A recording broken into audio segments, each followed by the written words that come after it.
Hello दोस्तों। कहते हैं कि समस्याएं हमारे जीवन में बेवजह नहीं आती हैं। उनके आने के पीछे कोई ना कोई कारण होता है।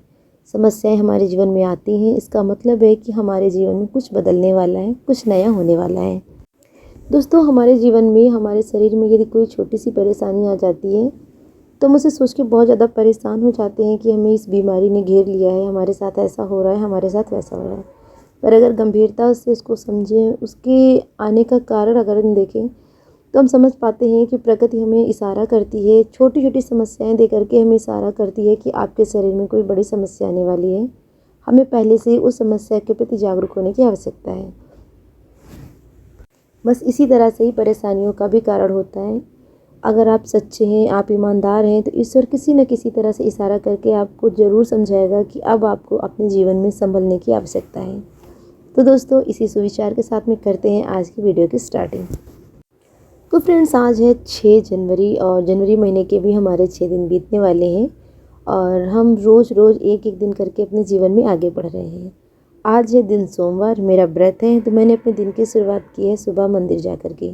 क्योंकि मैंने बताया ना कि जब हर जगह से आपको निराशा मिल जाए, हर जगह से आप हार जाएं, तो आपको ईश्वर की शरण लेनी चाहिए, प्रकृति की शरण लेनी चाहिए। और हर एक समस्या का समाधान उनके ही पास है और आपको हर एक परेशानी का हल ईश्वर के पास ही मिलेगा। वो कोई ना कोई ऐसा इशारा आपको ज़रूर करेंगे कि आपको आपकी समस्याओं का, आपकी परेशानियों का हल मिल ही जाएगा। तो यहाँ पे मैंने अपने दिन की शुरुआत कुछ इस तरह से की है कि सुबह पूजा पाठ कर लिया। सोमवार है, मेरा फास्ट है, तो मैंने सोचा चलो मंदिर में जाके दर्शन करती हूँ। क्योंकि इस बार कुछ कारणों से मैं नए वर्ष पे भी मंदिर नहीं जा पाई थी।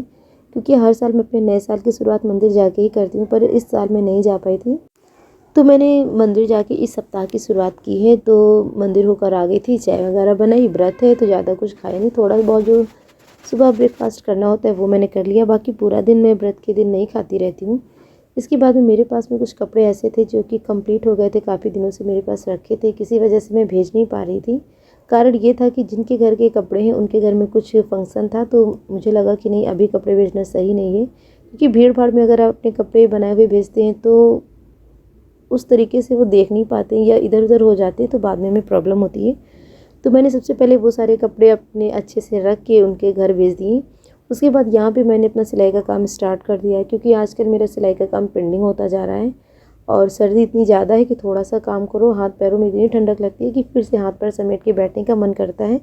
और सबसे ज़्यादा तो आगे किनारे बैठने का मन होता है या फिर रजाई ओढ़ के लेटने का मन होता है।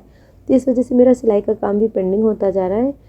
तो मैंने आज यहाँ पे एक ब्लाउज़ की कटिंग की और इस ब्लाउज़ की सिलाई में कर रही थी। और इसके पहले थोड़े थोड़े करके मैंने अपने काम करने स्टार्ट कर दिए हैं। क्योंकि इस महीने में मैंने सोचा था कि मैं अपनी सारी अच्छी अच्छी आदतें डालूंगी और कर भी रही हूँ। कुछ हद तक मैं अपनी अच्छी आदतों को अपने ऊपर लागू करने में सफल भी हो रही हूँ। तो यहाँ पे इस तरह से मैंने अपने ब्लाउज़ की कटिंग कर ली और इसके बाद में फिर इसकी मैंने सिलाई की। ये सारा कुछ किया। उसके बाद में मेरे पास जो बच्चे कोचिंग पढ़ने आते वो बच्चे आ गए, फिर उन बच्चों को मैंने कोचिंग पढ़ाई।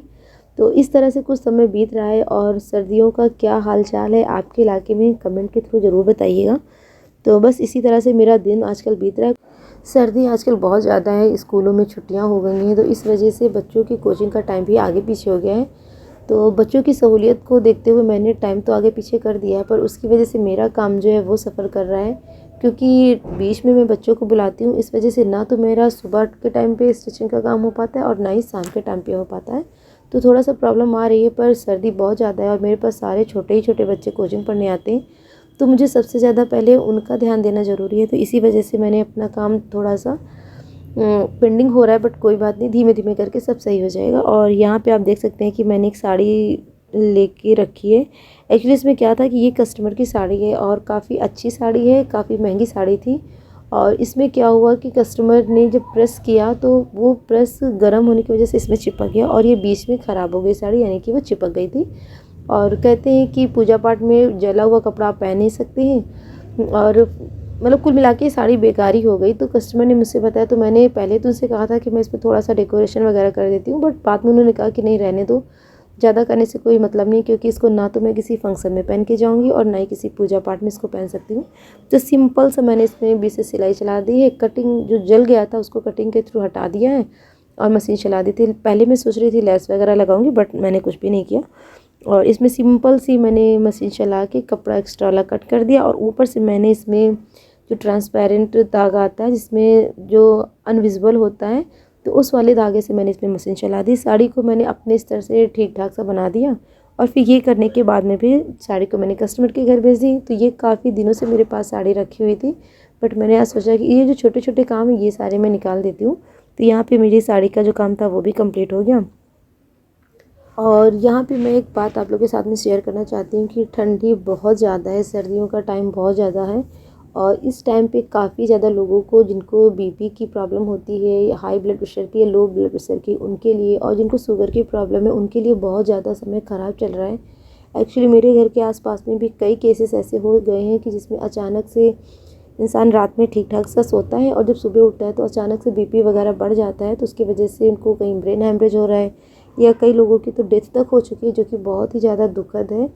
तो यहाँ पे मैं अपनी वीडियो के थ्रू आप लोग से यही कहूँगी कि देखिए, अगर आपको बीपी की प्रॉब्लम है, शुगर की प्रॉब्लम है, और अगर नहीं भी है तब भी आपको अपना ख़ास ध्यान रखना चाहिए। अगर आपके घर में कोई बुज़ुर्ग है तो अगर रात में उनको यूरिन की प्रॉब्लम हो रही है या वॉशरूम जाना है, कुछ भी है, तो देखिए आप लोग को ध्यान ये रखना है कि सबसे पहले आपको उठना है और डायरेक्ट ही बिस्तर से नीचे नहीं उठ जाना है।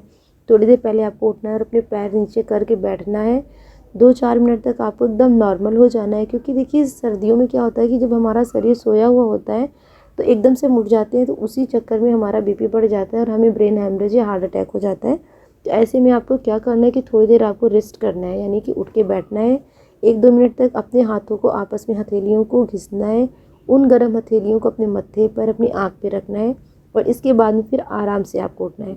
और ध्यान आप ये रखिए कि अगर आप बुजुर्ग हैं तो आप अपने घर के किसी सदस्य को अपने रूम में या अपने आसपास में लिटा के रखिए, जिससे कि जब आप वॉशरूम वगैरह जाएँ तो अपने साथ में उनको बता सके कि आप जा रहे हैं, और हो सके तो कृपया आप भी उन लोगों के साथ में जाइए, उनको वॉशरूम तक पहुंचाइए। वॉशरूम करके वो आ जाएँ तो उनको बिस्तर तक आप लेके आइए, क्योंकि ये आपकी जिम्मेदारी होती है।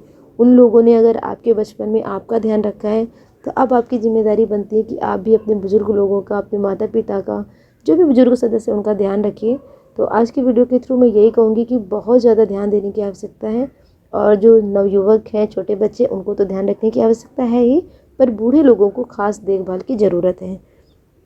तो बस फ्रेंड्स, जैसा कि आजकल माहौल चल रहा है उसको देखते हुए मुझे लगा कि मुझे आप लोगों के साथ में ये बात शेयर करनी चाहिए, तो कृपया आप ध्यान रखिएगा।